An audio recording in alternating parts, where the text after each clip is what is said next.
it just seems like anyone who tries to actually manifest good in the world gets squashed. It's Saturday, June 1st. 2019. Welcome back to the bar at the Libation Station. You're with Barney and Clyde. Yes, fortnightly and forthrightly, we bring you an hour's worth of stimulating exchange on topics of the day and their broader implications for the human condition. Yep. All right. And Clyde brought the coffee, and it's quite tasty. Yes, I'm happy to be back at the Libation Station. There's some big questions out there these days, and one of those big questions is, what's a right? Yeah. What do you think right is, Barney? How are we to define a right and thereby determine what is and isn't a right? I think everybody knows what the three that are enumerated in the Declaration of Independence are: life, liberty, and the pursuit of happiness. And then, of course, we have the Bill of Rights in the Constitution. Madison wasn't real keen on the idea of a Bill of Rights. He thought, look, that we don't need to be spelling this out that much. Yeah. People, the idea is that except for a few little things like, don't hit other people over the head or steal their stuff, that people ought to be free to do whatever they want. Not altogether different from a modern-day libertarian I think viewpoint. I know there's a libertarian in there somewhere, Barney, so we'll get to it someday. And Sandy from Westchester, also known as Alexandria Ocasio-Cortez. Explain to our fine audience why you call her that, because I think this is a wonderful nickname. Yeah. She was called Sandy in high school. But when she first got going as a politician, she used to talk about how she was still Alex from the Bronx. Yeah. Well, nobody ever called her Alex, and the particular section of the Bronx she's from a well-to-do area of Long Island called Westchester County, and her dad's a successful architect, and she's not like from some hard scrabble blue-collar neighborhood or something. She wants it to sound like she's Jenny from the block. But you're right, yeah. Sandy from Westchester, just recently, she's always good for something that you can discuss on a program like BNC.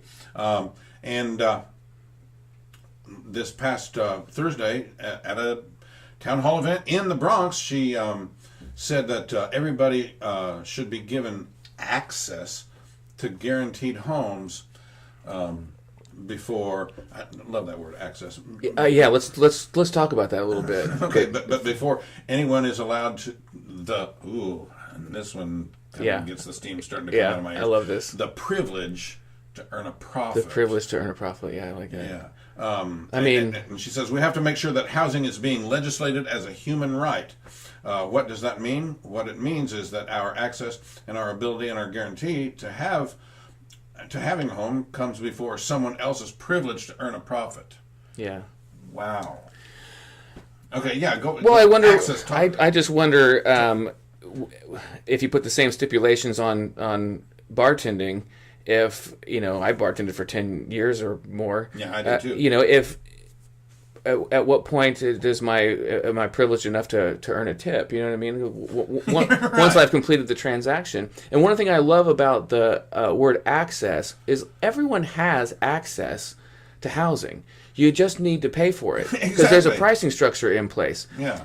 And you were talking about the life, liberty, and the pursuit of happiness. What I love about those as the way rights are defined is that there's nothing brick and mortar about any of those things. You have the right to life, right? We're not going to kill you, and we'll do a reasonable job of protecting the peace and whatever.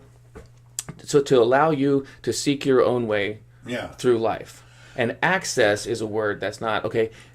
It's not housing. Access to housing and housing is not the same thing. Hey, thank you. Yes. Now, the way the other kind of thinking about rights, a big leap forward in that was Franklin Roosevelt's third,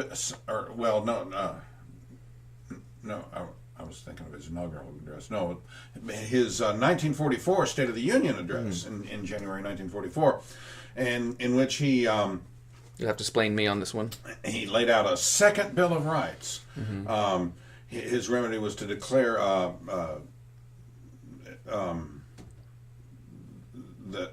or his remedy for the inadequacy, as he saw it, of the political rights guaranteed by our Constitution and Bill of Rights, was to declare these things to be a right. Employment, that is the right to work. Food, clothing, and leisure with enough income to support them. Farmers' rights to a fair income. Fair, that's another one of those interesting words. Yeah. It's kicked around a lot. It's talk about subjective. Right. Yeah. How do you define what's fair? Exactly. Yeah. Freedom from unfair competition and monopolies. Wait. Freedom from unfair competition and from monopolies? That's what, yeah. Okay. It's like freedom from the chicken and the egg. Yeah. How the ones that we're still talking about here in 2019, housing, medical care, Social Security, and education. All right, here's the problem. And it also points up the exquisite vision of our founding fathers, particularly Jefferson, in a moment of perhaps divine inspiration, writing the Declaration of Independence, honing in on what is a right and creating a boundary around that and excluding what can't be a right. You can't have a right to anything that requires your fellow human being to do something, to exert effort, and for reasons that are obvious to me anyway. It's a very short slide down the slippery slope from that to slavery. I mean, the assumption that you can have a right to the outputs of someone else's labor. Exactly. Yeah. It's impossible by definition for health care to be a right. And, maybe starting down that path, you got to talk about what a broad category healthcare is. I mean, it includes everything from being an X-ray technician to being a physical therapist to being a pharmacist to being a surgeon. Healthcare is a pretty chiropractor, whatever. It's a pretty broad. But be that as it may, all those occupations I just mentioned require somebody doing something. And whether something is a right or not. Again, back to life, liberty, the pursuit of happiness. All those things sound like, well, they're not things. They're just the absence of things. They're the absence of roadblocks encumbering you from being able to pursue your own destiny. And housing and healthcare, you can say those things are right. And education, sure. You can say those things are rights. And that doesn't make them manifest. Yeah. Right? Or to... another way to put it would be, I don't have to do anything for you to have a right to life. Right. I don't have to do anything for you to be free. Or pursue your own happiness. That's right. I don't have to do a thing. I can sit over here and do whatever I want to do. And what you want to do might be, you might want to buy an apartment building. You might want to provide housing, right? And this reminds me of rent control. Which backfired marvelously every time it's been tried. It always results in housing shortages because the incentives aren't there for the people who are going to provide that service. You know what I mean? If you talk about you want there to be more people having housing provided for them or having access to housing, well, access to housing comes from someone wanting to provide it, and unless someone's going to want to provide it, unless there's some profit in there for them, they're not going to provide it. There's going to be less of it, and then that's going to make the market shift in other ways. So you'll only rich people are going to be able to afford the housing, and there's going to be less housing available for poor people. And then she'll say, well, the stingy landlords aren't willing to be altruistic and provide free housing for poor people. Now we need a whole government-run project situation. Yes, we will coerce them into doing so. And and they'll never be held accountable for the fact that their project is in shambles. Is a toxic environment full of mold and broken windows and all the things they'd never let a private landlord get away with. Yes. The whole notion of what is a right, what can even be remotely considered as being a right, it is of supreme importance. And sometimes you hear folks say today, well, all right, maybe it's just a matter of terminology then. Healthcare, maybe we shouldn't talk about a right, but we should talk about a moral obligation. Well, you're still talking about the same thing. Who's going to provide the healthcare? Right. Who's going to be motivated to study to be a doctor or a physical therapist or an x-ray technician or That's whatever? right. Yeah. Because is the incentive there for them to do that? Yeah. You know what I mean? And there might be incentive to become a doctor because... because the government, if the government runs healthcare, the government's going to pay the doctor. So you may still have the incentive to become a doctor and practice medicine, but if the profits aren't in, opening up a surgery center, running a private or orthopedic or ergonomics type of situation, or if the profit's not there for to develop pharmaceuticals, then how are you going to make those things if they're rights?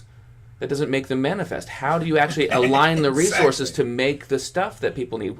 How do you get all the insulin that the diabetics are going to need? How are you going to get the hypodermic needles? Where do they come from? Exactly. Sometimes the counter to that you hear is that, life's more than the selfish motivation of earning a profit. Right. Profit is how you gauge the health of your economic enterprise, of what you are doing. Yeah. You can't just break even, or you're not going to be able to do any more of what you've been doing. Right. Yeah. And I think it's funny when people love to talk about democracy and the merits of democracy, but real democracy is manifested through dollar votes. You know what I mean? When you buy stuff, you are expressing your moral values, and sometimes it looks ugly. The left is not wrong in that regard. Sometimes it looks ugly what we choose to value over other things. But guess what? We're all guilty. Oh, Economics winds up in that sense being a mirror of what's happening culturally. Yeah. This isn't exactly a digression. About a week ago, the Midwest suffered a big rash of tornadoes, 8 in one night here in northern Indiana, and right across the border in Ohio, it was at least as bad. Yeah, and while it was going on, this poor weatherman on a TV station in Dayton was trying to keep people updated to the minute, and because you might have to, if it's take moving, shelter. Right. And people were calling the station complaining that it was preempting The Bachelorette, and he finally went off on a rant and said, "Will you please?" People, please knock it off. I'm trying to keep you and your neighbors safe. The point being that the reason I bring it up is because in a lot of ways we do have our priorities skewed in this country, but you can't use the coercive force of government to rectify that. Yeah. I agree. And that's the same thing with medicine. When we talk about lining up the resources needed to provide medicine. Well, no one's going to make the claim that Germany or whatever socialized healthcare country, of course they have hypodermic needles. Of course they have the diabetic supplies. Of course they have that stuff. But what I find fascinating about the left's demand for that healthcare, that style of healthcare, is that they wouldn't accept a monopoly in any other industry. Right, a private monopoly. Yeah. But the government will source their supplies from one provider. They'll grant a special privilege, if you will, to a specific provider. And however that pharmaceutical company has to grease the palms of whoever's buying the insulin at the state hospital, they're going to do that. So they're literally manifesting these corrupt monopolistic partnerships through this socialized healthcare. I mean, at least that's the way I think it would manifest in the United States. Yeah. But the whole question of what is a right surfaces for me over and over again when this kind of stuff comes along. It's gotta. You have to keep paring it back down to the basics, which Jefferson did in the Declaration, and which Madison did in the Bill of Rights, or the Madison et al. The people at the Constitutional during that period. Yeah. You've constantly got to ask yourself, winnow out what can't be right by asking the tough questions. Does this, and it all boils down to, does this require anything of my fellow human being? Yeah. And if Or so, does then yeah it's something other than a right? Does it require you to crack a couple of skulls? I mean, from a libertarian perspective, you have a right to be whatever you want to be. As long as you don't initiate force against someone else, you have no right to initiate force on somebody. We often talk about things that our dads imparted. Oh, we should, dad wisdom would be a good segment. It would. My dad used to say a lot. My right to swing my arm ends at the tip of your nose. Right. Yeah. Right. That's very good. Yeah, I like it. And so yeah. But it comes down to what people don't see as violent acts, right? The coercive, the taking of your money through the tax system is force. It is, because you don't have a choice. People sometimes in online snits, or sometimes in person arguments. I'll refer to taxation as seizure at gunpoint of what's yours. Oh, come on! And then I've been filing 1040 forms for 40 years, and I've never felt like Barney, it's the price you pay for living in a civilized society. Yeah, right. Well, this is a very civilized society. Would you agree? Right. Yeah, we'll get into that a little bit, but that's only because you're willing to. Yeah. Decide some year that you're not going to, and see how fast it takes you to start getting in trouble. Yeah. There's probably the writer that I probably admire the most, Henry David Thoreau. Okay. One of my favorite quotes from him is, I'm not going to get it exactly right, but it's like, I have no problem paying the highway tax because I am I desire to be a good neighbor as much as a bad subject, and I like that because we can get into little pissing matches or whatever about taking someone's money for roads and hospitals and what's supposedly good things is this tyranny, right? Well, I don't think that paying my highway tax, paying my tax for the roads is a tyranny necessarily, but a lot of tyrannical things are done with taxes. Mm-hmm. You know what I mean? Wars are fought with taxes. People are oppressed with taxes. People's property is appropriated away from them. Mm-hmm. Special interests have their pockets lined with tax money. So it's not a one-to-one thing. Once again, just like with rights, when you talk about taxation, ask the hard questions and winnow it down to what a just tax is. And I think kind of the question there, just like the question with rights being, does it require something of your fellow human being? Right. The question with taxation is there anything redistributive about it? Mm-hmm. Are you asking Citizen A, or not asking, demanding at gunpoint, but Citizen A finance the particular needs and wants and circumstances of Citizen B? And we've talked about this before with urban redevelopment. Cities with moribund shopping malls that decide to bring them back to life with federal subsidies. Mm-hmm.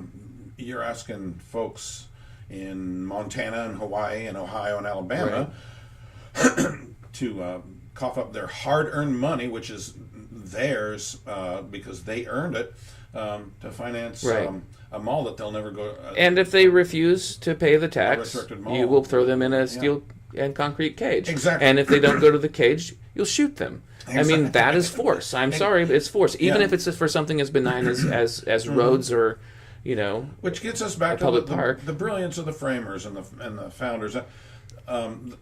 They search their souls about this. You need some government. How much? Yeah. I don't know. I keep but that's the big question. Apropos of roads, keep us from driving our cars into each other. If we got a few thoroughfares and rules about how Yeah, but to use them. But if roads were privatized, that doesn't mean there wouldn't be any rules. Target, you go to the Target store, and the carts don't bump into each other. You know what I mean? And if they were bumping into each other, Target would figure out a way to align the traffic because they have an interest in doing so. Target starts getting a reputation. But we'll get way down. Go to Target and you get your car smashed up. Yeah, going to be bad for business. Exactly. Well, they've got a parking lot out there. Right. Even stop signs and. This little discussion brings up the what I always have to mention when people talk about. The Affordable Care Act and the mandate, which is no longer in effect, but that you had to buy insurance. Right. Well, you have to buy insurance. You have to buy auto insurance only if you're going to drive on public thoroughfares. Right. If you buy a car and never use it on anything but public or private property, your own or anybody else that'll permit you to do it, drive on theirs, you don't have to have insurance. But you do have to license it. Isn't that funny? Well, that's true. Yeah, and you still have to buy your license plate. You still have to pay your tax. But it's not a tax; it's a service fee. Well, but you don't have a choice. Right, and the whole licensing thing, could make for a very interesting discussion here in BNC at some point. Next up, it says here we're going to do our segment, which we do fairly frequently and always relish. You'll never be woke enough. Yeah. And you're going to take the lead. So we started doing You'll Never Be Woke Enough because it seems that the left is eating its own an awful lot. And they might be able to align and get more power, and they might even be able to make some headway against Trump. If they were able to. But if they insist on all this intersectionality stuff, if they would stop the infighting. Yeah. So there's an artist named Ani DiFranco. She's a singer-songwriter. She's been making albums for probably 30 years. Yeah, I thought. And I've been a huge fan of hers since I was in my early 20s. Okay. She's a self-professed anti-capitalist, and I'm not going to hold that against her because a lot of the stuff that she talks about in her songwriting is corruption and the human experience and that kind of stuff. So there's a lot of great songwriting. I highly urge you to go ahead and check it out. But she's written a book about her experience, and as a feminist and as a very woke person and a political activist, one of the biggest themes of this interview with her on NPR was how much she got from her own kind, basically. How she was treated by people like her. And I just want to play a couple little clips here. Okay. You write in the book about going to, is it the Womenkind Festival in Michigan? The beginning of your unease. Your friend had to take off her T-shirt because there was a picture of a male band on it. Yeah, several of my feminist friends said you have to take that whole section out. This book, I'm telling you, take it out. So forgive me, forgive me if I offend. I went looking for feminist nirvana, and I found myself miserable, and I was devastated. And I realized, right, the antidote to patriarchy is not matriarchy. That's another rabbit hole. I mean, that's the kind of perspective I think that brings me back. And she's anti-capitalist and all that kind of stuff. But I think she's got a really good head on her shoulders, and it's like when the pendulum swings one way, the antidote to that is not to swing the door the other way. Yeah. And so I find it amazing there that. So she's come in for a lot of grief for digging in her heels about this? Well, yeah. So you can never be woke enough. She's basically saying that when you are outspoken about a particular topic, you're not going to get it right for everybody. Right. You know what I mean? Yeah. Someone's going to think you're a sellout. And here's another quick clip from that interview. Some fans were scathing. I'm still trying to incorporate that, you know. I would see one of my tribe members, you know, somebody who looked like a feminist. I was so afraid. And it was seismic. These tears, I'm so sorry. Oh. So she was talking about how she had attended a songwriters thing. I don't know what exactly, but they had held the event in an old slave mansion, basically. Okay. You know what I mean? And the some of her fans and some of the You Can't Be Woke Enough crowd lost their minds about it. Like you could never go into that place. You know what I mean? Like, it's a house. Right. You know what I mean? And it's been taken back over. You know what I mean? Yeah. And you could, it seems to me, make the case that the reason for setting it there was because it had, it was now a different a structure with all kinds of different implications than it originally had. That's right. Like when you after the revolution, Yeah. right, the new regime moves into the capital. You know what I mean? Right. It's ours now. Yeah. We took it over. Look at us, we won. But now it's like you couldn't, if you avoided the place, they'd probably have a problem with that too. Yeah. You know what I mean? So I just think it's sad the way that people who try to have good intentions and try to manifest good in the world, even if I disagree with their politics and their stance on economics, it just seems like anyone who tries to actually manifest good in the world gets squashed. Yeah, and By their own just kind. goes away and says, "Why bother?" You know. Yeah. Exactly. Eric Erickson, who's a conservative blogger that I like a lot and radio host, he got suspended from Twitter for 12 hours or 24 hours or something like that for making a joke about Elizabeth Warren.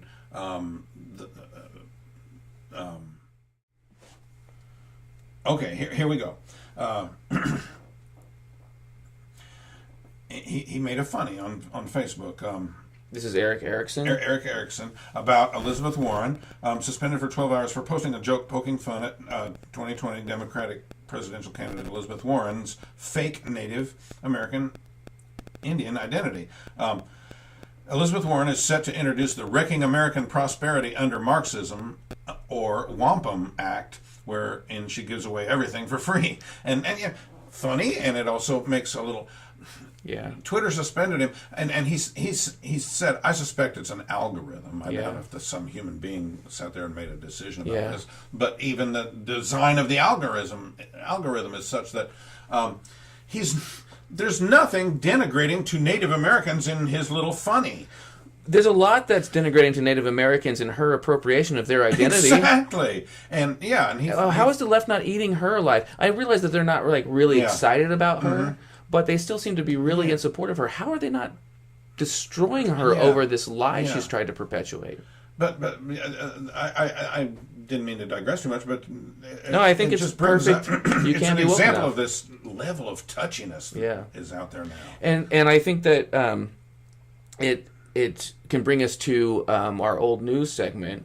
Yeah. In that Howard Shultz, the former CEO of Starbucks, and potential 2020 independent candidate for president, has seemed to just fallen completely off the radar.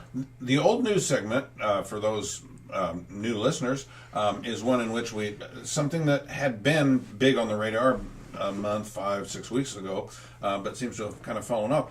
We revisit it to see what's been going on since. Yeah. So I watched a town hall with, part of a town hall with Schultz on CNN from back in February, and they were really digging into him, like, are you going to drop out if it looks like, you're going to be a spoiler and put Trump in office? And he was trying to say yes and no at the same time, but you could tell that people just wanted him to sit down and shut up. You know what I mean? Even though he's relatively centrist, you know what I mean? He's supported liberal policies. He's been a Democrat all of his life. But he understands the importance of making a profit. But he understands the misguided nature of social programs and the less fascination with socialism and how wrongheaded that is. But I honestly think that he's had enough of getting beaten up. He has a master class. Are you familiar with the master class organization? I guess They not. do videos, instructions. They have very famous, very well accomplished people. Like Steve Martin teaches comedy. Okay. Jane Goodall teaches Nature Conservancy. Okay. Jodie Foster teaches acting. Very good. It's a really well-known outfit. So Howard Shultz has a master class where he teaches business leadership. Okay. And they'll promote these ads on Facebook. So they'll be sponsored ads, and you'll see them come through. Buy the master class of Howard Schultz teaching business leadership. Yeah. And it has nothing to do with his race for president. Nothing. It's just a class on business leadership. And the comments under it are like, please, for the love of God, don't run for president. You're not qualified, and if you run, you're virtually guaranteeing the Antichrist a second term. Yeah. Which is just this single-minded focus on politics at the completely ignoring what he's doing in this other arena. That's right. And you could actually, you might like him as a candidate. You know what I mean? But you don't care that he's saying the far left and the far right don't represent me, and I think they don't represent most Americans. Yeah. Right? And I don't think Howard Schultz's take on life and economics rarely represents me necessarily, but it does more so than the far left and far right. He's absolutely right on that. And these people are just like, I'm not giving Schultz or Starbucks any money until he leaves the 2020 race. And this guy is hilarious. He's like, I just came to see how many people tell Schultz not to run for president. I wasn't disappointed. Yeah. So, and there's just more, screw this guy. Like, that was very creative. Yeah. But there's some substantive weighing in, you bet. But it feels like there's only so much of that a person can take before they're just like, well, hell with it. I'm going to go back in my hole. Exactly. And my rich hole lined with money. Yeah. And some very good people with a lot to contribute wind up, and you can't fault them too much for that. It's ceding the ground to people with far more nefarious designs that want to control us. That's what I'm getting at. That's right. Yeah, when we got 2 segments left, we're going to do intramural dust-ups and then strange bedfellows. Okay. And actually, this whole last segment, You'll Never Be Woken Up, kind of, there's a mirror opposite of that phenomenon on the right. And in intramural dust-ups, we're going to talk about Amari versus French. Okay. We've discussed before on this podcast the big split on the right since 2015, certainly 2016, has been those who, to some degree or another, and you got everything from cult followers to people who say, I used to object to him, but by golly, he's doing great things, and now I really support him. To and then on the other side are those who still find him quite objectionable. Yeah, I'm talking about Trump. Yeah, and say insist on a clear line between Trumpism and conservatism, and point out that the nationalism and populism that characterize Trumpism are kind of vaguely defined things, right? And of course, and we could have done a segment on one of the latest developments of Trump, and it's starting to show up, slapping tariffs on Mexican products. Mexico's our second biggest trading partner. Right. Go to any store, appliance store, or buy yourself a truck or whatever, and a number of parts on it are going to say made in Mexico. Yeah. He's doing this not for economic reasons, but for not to address a trade imbalance in this case. It's to punish Mexico for not doing enough to keep immigrants from El Salvador and Honduras from coming up through their country and crossing the border into ours.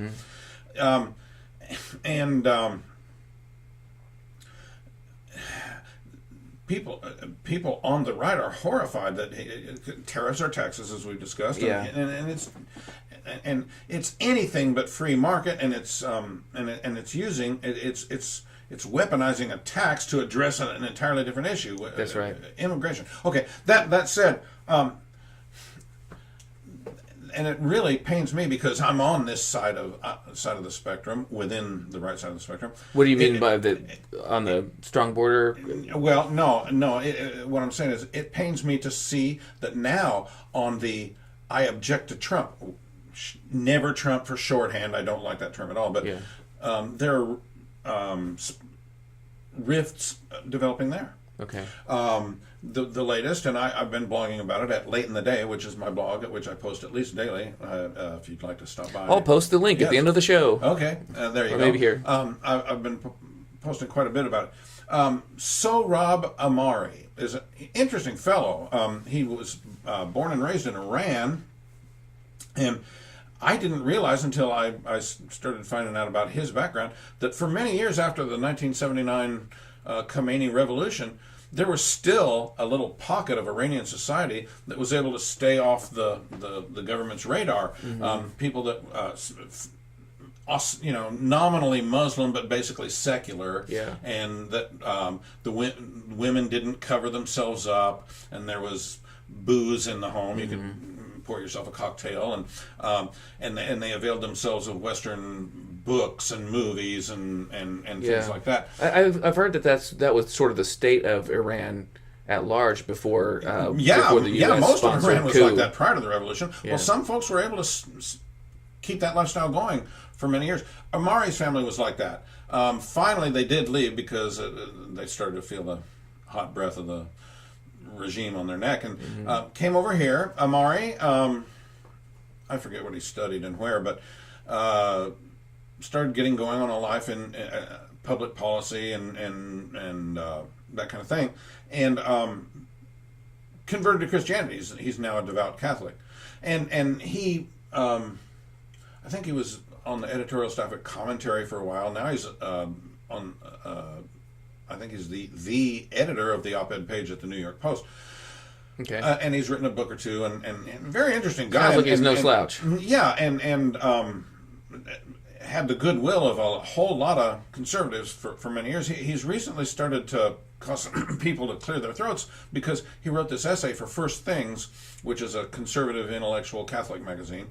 He wrote a piece called Against David Frenchism.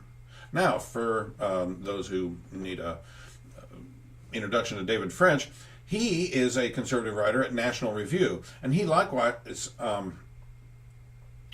has an interesting background. Guy from Kentucky, a small town in Kentucky, served in the army in Iraq and won a Bronze Star for his service and so forth. Came back, went to law school.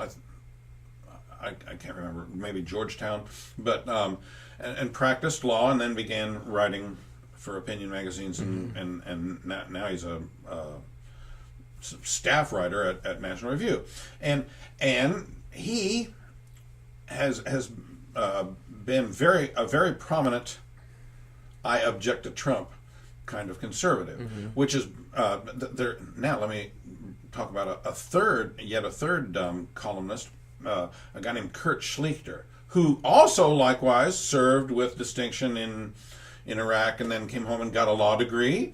And interesting guy. I mean, he still practices law. He also kind of moonlights as a stand-up comedian. Okay. And there was a time prior to the Trump phenomenon when I thought I really liked Kurt Schlichter. He rather acerbic. I mean, he kind of went at it with sharp elbows as opposed to the thoughtful erudite kind of approach. But he was. I thought he had a good solid grounding, a good head on his shoulders. And as a matter of fact, he and he still likes to point this out. He was one of those who was a diehard Cruz fan until Cruz bowed out that sad night in early May 2016 up in Indianapolis, the last primary when he... Just like Elvis. Yeah. Indy and then dead. Yeah, what is it about Indianapolis? But anyway, now Kurt Schlichter, he says, now that I've had some time, and he says, and I still had my doubts about that even up through the election, but now that I've seen some great things he's done, deregulation and great judicial appointments, blah, blah, blah, and resulting economic buoyancy and all that. He says, now I am a believer, but he gets this alpha male kind of thing going where anybody who's less full-throated in their support of Trump than that is a sissy, and utterly useless. And as a matter of fact, he's got a term, he calls them Fredo-cons. You'll remember, Fredo was the fourth Corleone brother who betrayed the family, and the famous scene in, I think it's Godfather 2, where Michael Corleone, Al Pacino says to him, you are dead to me. If you ever go visit our mother, I want you to let me know a day ahead of time so I don't run into you. And so he. I was thinking The Hobbit, but that's Frodo. No, but his point is that conservatives who resolutely reserve the right to say that there's a lot about Trump that's objectionable, he calls them Fredo-cons, and he's brought up David French as an example of an ultimate Fredo-con, and so Rob Amari. You could almost make the case that this essay he wrote in First Things is nothing but Kurt Schlichterism loftily expressed. I mean, he's kind of, and some of the subsequent commentary about it has kind of been along those lines, where they're saying, gosh, it looks like he's beaten up on French for defending politeness and civility, and saying, and this is what gets to a broader point. We bring anything up here at B&C because we want to explore the broader implications of it, and it's often pointed out how brittle and polarized we are as a society, and the question becomes: is there room for, can we move the needle on anything public policy wise or culture wise in a civilized manner? Yeah, without forming militias and duking it out in the streets, and that's what all this boils down to.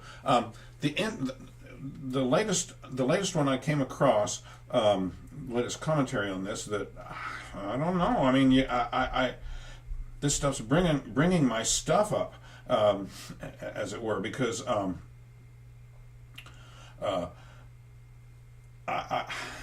uncomfortable with some of the things it makes me consider. Okay. Ben Domenech, who is, and this gets interesting too. Ben Domenech is the editor-in-chief at another website I like a lot, The Federalist. Okay. And he posits that maybe neither Amari nor David French are adequately assessing the where we are. He says it could get worse. It's possible both the perspectives of these Christian conservative thinkers are too optimistic. Social conservatives should be most concerned that both French and Amari are wrong about what the enemies of freedom believe possible, that the harshest voices in the American left won't be satisfied just driving traditional American values from the op-ed pages or the universities or the local boards. Instead, the left may be turning into the culture war White Walkers, bent on utter and total destruction of everything American Christians hold dear, including the liberty to hold beliefs at odds with the consensus of the elite, and that they will root for that belief even when it is hidden in their hearts. And that is indeed the darkest take I've seen on the Amari French dust-up to date. And the question looms. And we've talked before, we both have friends and friends with whom we've gotten into social media tussles, and how can you not only insist on being able to express your beliefs, but try to advance them, and keep it civil? Yeah. I don't know. For me, I've given up on.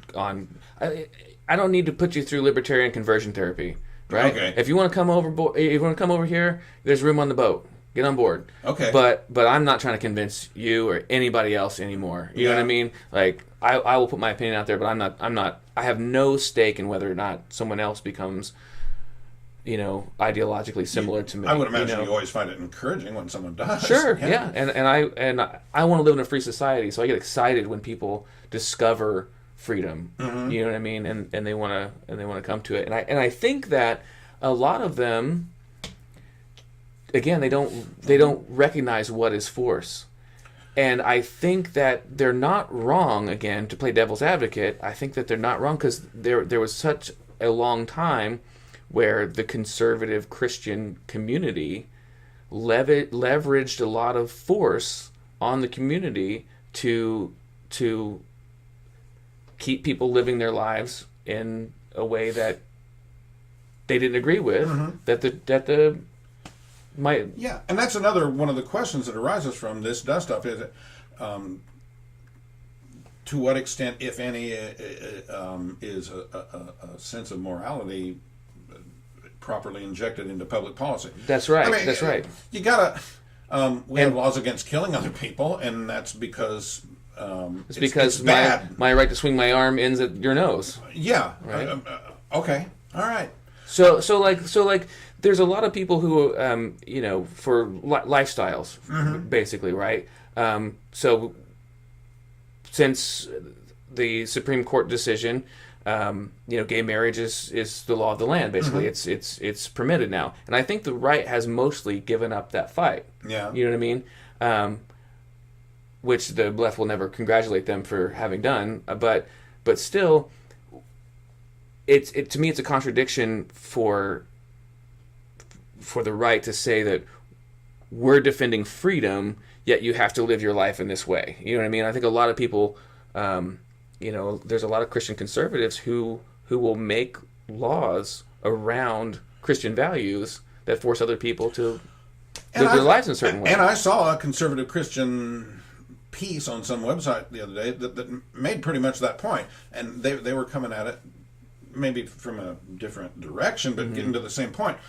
They said, look, we as conservative Christians have failed over and over through the years, making our point about various policy things, gay marriage or whatever, on the basis of our doctrine, right? And that and the only reason that we're getting anywhere, meaning the conservative Christians, are getting anywhere with the new kinds of like heartbeat bills and stuff like that, is because we waited until the scientific evidence was in. That's a kid in there, and that's the only way you're going to move the needle on anything that touches on social issues, the things of interest to Christian conservatives. You're going to have to do it in a way that appeals to people who aren't you. Right.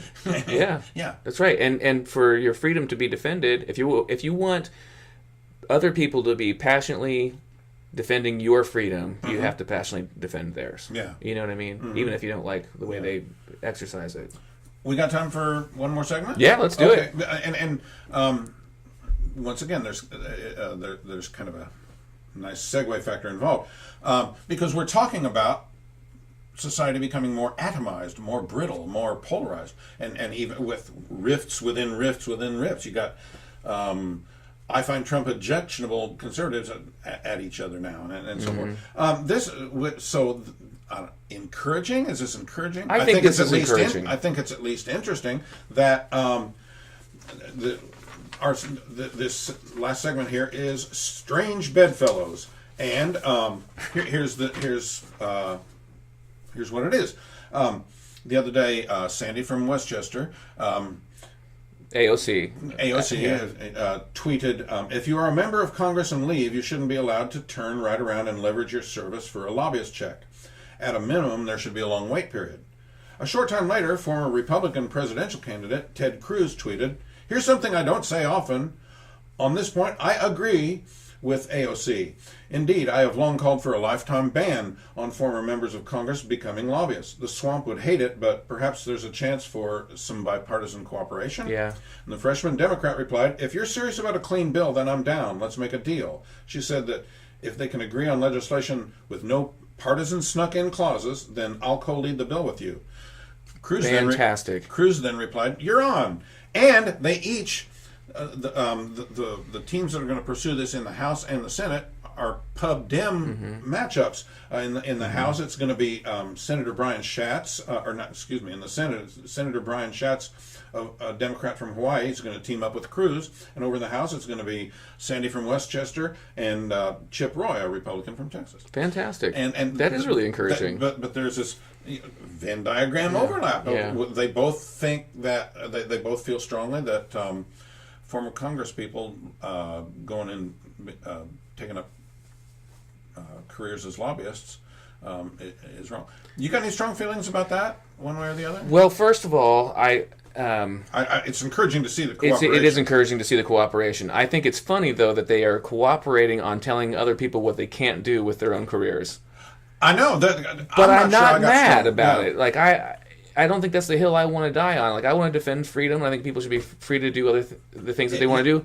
If they want to be lobbyists, they should be allowed to be lobbyists. But this doesn't sound bad to me. I mean, if you're going to go into the Congress, if this bill passes and it's clean, like she said, then when you run for Congress, you'll know the stipulation is you can't be a lobbyist after, or can't be a lobbyist after for 8 years or whatever it would be. I know it's hard to do lay it down in a hard and fast way, but there is just something. You know what? I take it back. Yeah, I'm appalled by this. Really? Yeah, I don't want to see them working together because this is fine. I wouldn't want to die on this hill, like I said. Yeah. But the idea of Democrats and Republicans working together, they only work together on the most terrible things. they only work together on bombing people and taking away rights of citizens. So no, I'm not optimistic about this. Spoken like a true libertarian. Well, the Patriot Act, they agreed on the Patriot Act. They agreed on the they've never met a war they didn't like. Yeah. You know what I mean? So, and they're either chicken or disinterested in addressing the debt, which all their wonderful exactly. They're both disinterested bipartisan initiatives have amassed. Yeah. But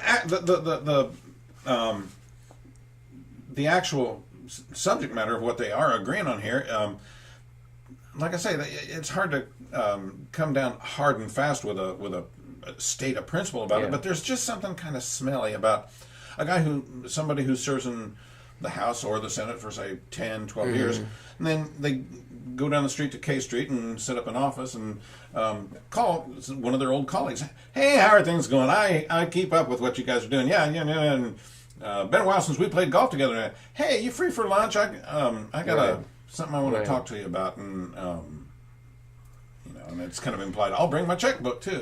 Yeah. What do you think about not just the idea of someone the rotating door, but what about someone just the idea of lobbying in general? How do you feel about that? No. The first time I ever heard of Dan Quayle, I met him in person. Okay. Because I went with someone else to deliver a check from the Indiana chapter of the American Metal Stamping Association. In a former life, a long, long time ago, it's shrouded in the mist. Yeah, Dan Quayle being the former vice president under George Bush Sr., and he was a senator from Indiana for. He was he started out in the House and then ran for Senate. In the 80s. As a matter of fact, he was running for Senate for the first time, and like I say, in a former life, it's now shrouded in the mist of antiquity. I was in the manufacturing world, and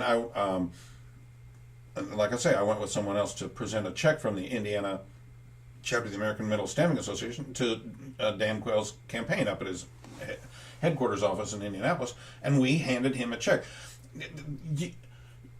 It's kind of like the management side of collective bargaining. People with common interests have to be able to band together to put some strength in numbers behind their views to people running for office and say, we've been reading up on you and it sounds like you align with us. Yeah. Here's a check to let you know that we're counting on that being the case, Yeah, there's something really, there's something really icky about the way it's manifested. But there should... Honestly, I think I hate the idea of what government might do to business if there weren't lobbyists saying, here's the defense of my industry. Right? Absolutely. That's what trade associations are all about. But at the same time, there's a lot of bribes. There's a lot of, we'll get you in. Don't you worry. There's a place for you at, X chemical company, Acme Chemical Companies. You definitely got a spot for you when you come out of here. You know what I mean? So... I don't know. I'm kind of bent on.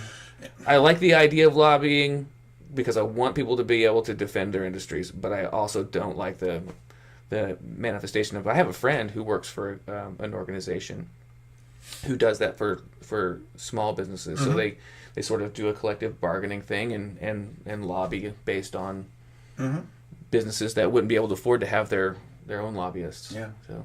Well, my goodness, we've covered a lot of terrain today. We sure have. You know what? Today is really interesting. It's a first for the Barney and Clyde show. What's that? It's not raining. Yeah, the weather. It's a beautiful day. Yeah, quite nice out actually. Yeah. Unless something has really changed in the last hour, I'm going to get to my car with dry feet. This has never happened before. Exactly. Yeah, we have noted that before. That you can't tell it because we do this here at the Libation Station, but usually the weather is quite.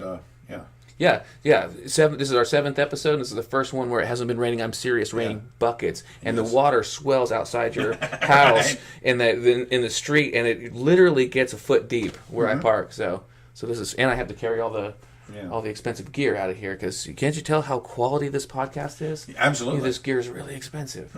Yes, indeed. All right, well, let's we do this fortnightly and forthrightly. So in 2 weeks you'll get another dose. And thank you for joining us here at the Libation Station. That's right. And you get Barney and Clyde every 2 weeks, but you can check out Barney's blog every single day. Late in the day. Yeah. It's Barney-Quick@blogspot.com, I think. Yeah. And just want to thank you so much. Your support and your continued listenership means everything to us. Yep. And your feedback does too. Please leave comments at Facebook or YouTube or wherever you avail yourself of. Barney and Clyde show at gmail.com. And seriously, I would love to get some feedback because we've had a few emails come in. We've had some comments on the Facebook page. And I'd kind of like to do a mailbag episode. Yes, that would be great. So bring it on. Absolutely. And left of center folks, let's hear from you. This is your opportunity to see if we can have a nice civil conversation that explores some ideas. By all means, tell us what you like. Tell us what you don't like. Exactly. How you agree, how you disagree, Yeah. and tell us what we forgot about. What's the glaring issues that we simply overlooked or that we didn't touch on. Deep enough? Let us know. We'd love to hear the feedback. We want to give you what you want to see. You bet. All right. All right. All right, Barney. See you in a fortnight. Have a great fortnight, everybody.